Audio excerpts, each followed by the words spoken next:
शिवसेना जिंदाबाद शिवसेना जिंदाबाद अरे आवाज कुणाचा? ही ताकद कुणाची?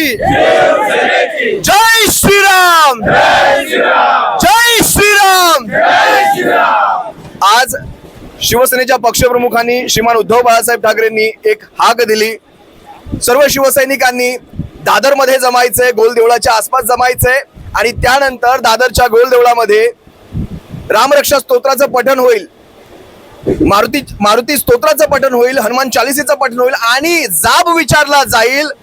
प्रभू श्रीरामांच्या मंदिरात ज्यांनी दरोडे घातले, त्या दानपेटीत ज्यांनी दरोडे घातले, हिंदूंच्या आस्थेशी खेळ झालेला आहे.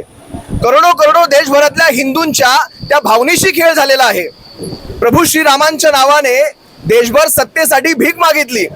प्रभू श्रीरामांच्या नावाने देशभर भावनिक खेळ केला आणि आज त्याच प्रभू श्रीरामांच्या दानपेटीला सुद्धा सोडलं गेलेलं नाही. मी वारंवार सांगत असतो, हा भारतीय जनता पक्ष कुणाचाच नाही, हा कुणाचा होऊ शकत नाही. जो प्रभू श्रीरामांचा काय झाला नाही तो आमचा काय होणार. आज बघा, आता माझ्यासोबत आम्ही सर्व ट्रेनने प्रवास करतोय. बाहेर पावसाची परिस्थिती आहे, मुंबई पावसामध्ये बुडतीये. जे म्हणतात शिवसेनेने काय केलं, 1 वर्ष मुंबई सांभाळू शकले नाहीत, 1 वर्ष.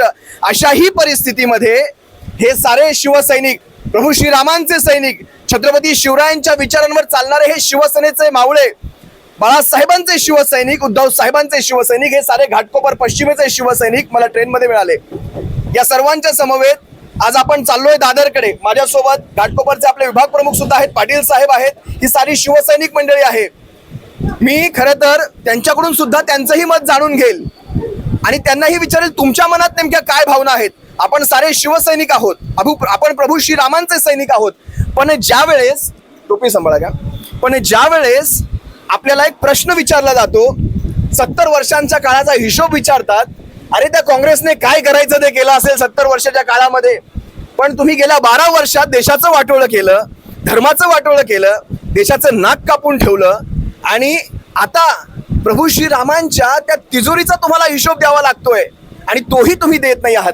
काय वाटतं, एक शिवसैनिक म्हणून, एक प्रभू श्रीरामांचा सैनिक म्हणून तुम्हाला काय वाटतं? हिंदू हृदय सम्राट सरसेनापती बाळासाहेब ठाकरेंनी ज्यावेळी पूर्ण राम मंदिराची जबाबदारी घेतली होती, ज्यावेळी बाबरी मस्जिद पाडली गेली, त्यावेळी एकच शेर पूर्ण देशामध्ये आवाज दिला, तो हिंदू हृदय सम्राट बाळासाहेब ठाकरे. त्यांनी असे बोलले की जर ती मस्जिद पडली असेल आणि ती पाडली असेल माझ्या शिवसैनिक, तर त्याची जबाबदारी मी घ्यायला तयार आहे. म्हणजे एवढं मोठं ते योगदान बाळासाहेबांचं होतं.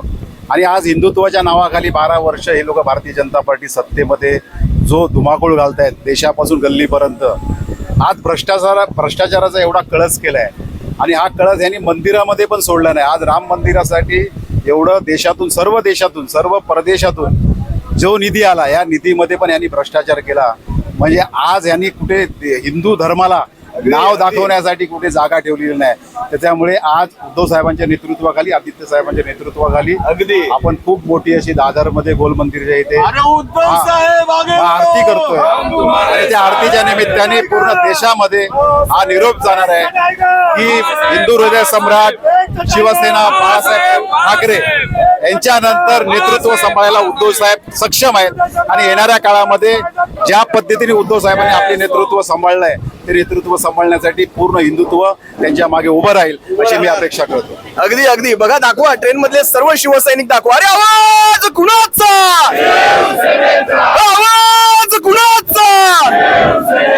छत्रपती शिवाजी महाराज की, छत्रपती धर्मवीर संभाजी महाराज की, शिवसेना, उद्धव साहेब आगे बढ़ो, जय श्रीराम.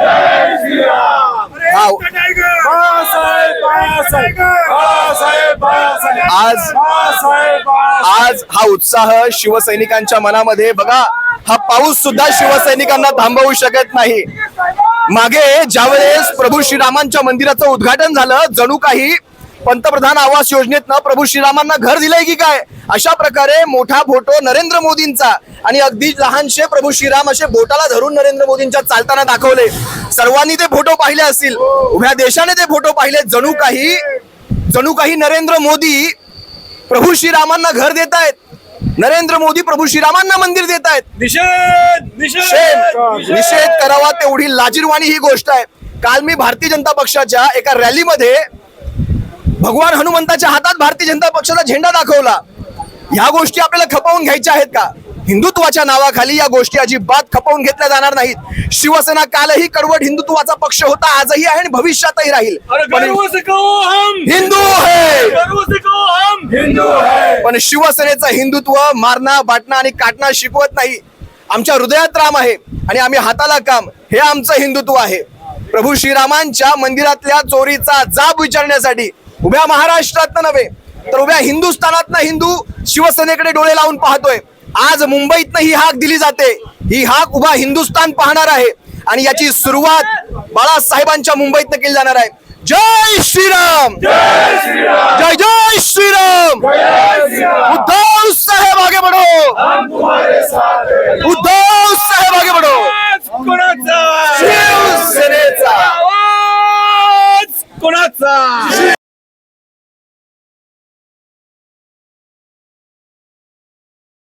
आगे बढ़ो.